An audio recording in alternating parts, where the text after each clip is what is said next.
At first, we didn't even understand what was going on. Well, by we, I mean those of us who do not hold degrees in astronomy and quantum physics. We were told that the Earth's spin was slowing and would come to a full stop in less than 5 years. The first real hint that something was going on was the sudden malfunction of all the GPS systems worldwide. Flights were shut down, and those of us who were raised in the computer age couldn't even find our way to work without it. It was about the second week when everything really started to go wrong. The oceans began flowing towards the poles. It really didn't seem like much, but it gave me a horrible feeling, and I began to realize that something terrible was happening, and there was nothing any of us could do about it. No one really knew why we were suddenly losing our spin, but rather, everyone had a wild guess. Some were saying that the experiments to dig the center of the Earth caused the magma in the core to stop flowing. Another attempt to blame the government, I suppose. Then there was a theory that our moon had fallen too far out of magnetic field, causing chaos within the electromagnetic field that surrounded the Earth. Lastly, of course, there was the theory that aliens were to blame. However, in reality, there were no real reasons. There was no forthcoming admission from the government or from aliens, and the moon sure as hell wasn't talking. The third month was when the looting started. As the oceans continued to flood the polar ice caps, the air in the tropics and certain cities of higher altitude soon became unbreathable. The scientists said it had something to do with the actual shape of the Earth, but I really couldn't wrap my head around the whole concept. All I know is as people began to evacuate, people were being robbed at gunpoint, stores were having everything taken from them, and the stock market crashed. That was it. It took 3 months of us being under siege by an unknown and unnamed assailant for the world to fall into chaos. Humanity was losing everything that made them humane. I guess it really hit us around the 4th or 5th month of slowing. The Earth was spinning at 225 kilometers per hour, less than normal. The days were 48 hours long, and the nights were as well.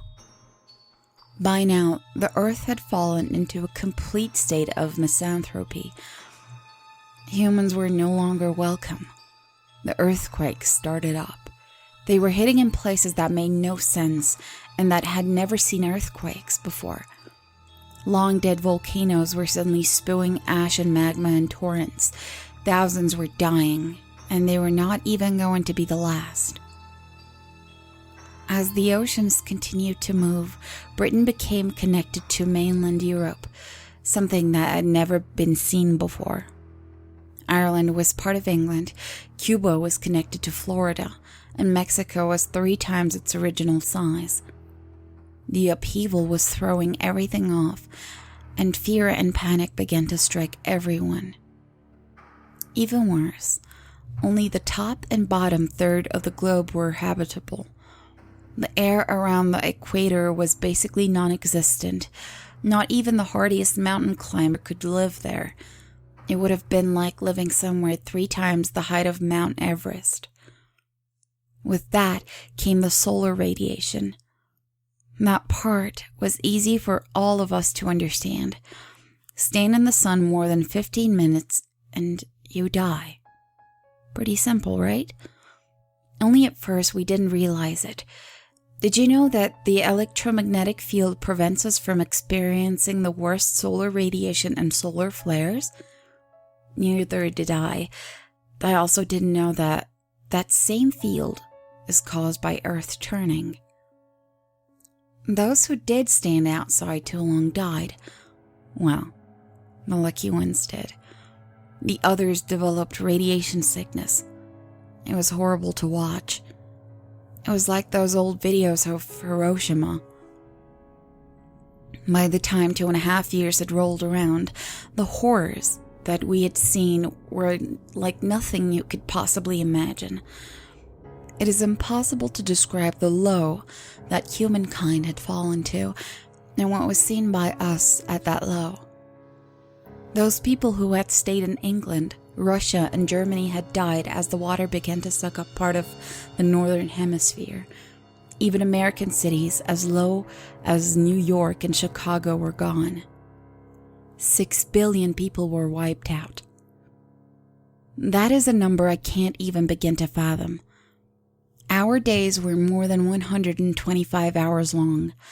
That means it is light for more than 60 hours. Our brains weren't even being given a chance. With that, the hallucinations were setting in. And the survivors of the radiation sickness had it the worst. They became the true version of zombies.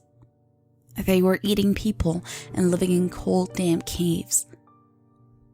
They crawl out during the twilight hours, which lasts days now, and stalk people. They look for food wherever they can get it, which is usually not from animals. Seeing as all the migratory species have died out, and the non-migratory animals were smart enough to stay away. Even now, as we approach the 5th year, there is light for 6 months and night for 6 months, and these creatures continue to stalk us. Very few humans have chosen to band together. You never know when your partner is going to begin hallucinating from the lack of sleep and be caught out too long during the day. I had such a partner, and it was the hardest thing I ever had to do when I walked away from him. No matter how much you love your children, a monster is a monster. I don't really know why I'm writing this, other than in hopes that if there's anything out there in the cosmos, any living sentient being, they can understand what happened to us. I heard that there is a mega continent that opened up by Florida, where air is still breathable for now. And there are seas in which to fish for food, but I don't know if I can make it.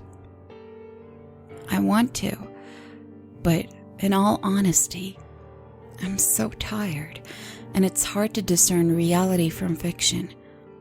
And it is starting to get darker during the day. I know those creatures will be back, with their skin falling from their bodies and their hair missing patches. The real nightmare, though? Knowing that this will never end, and if it does, none of us will survive. So please, if you see me, kill me.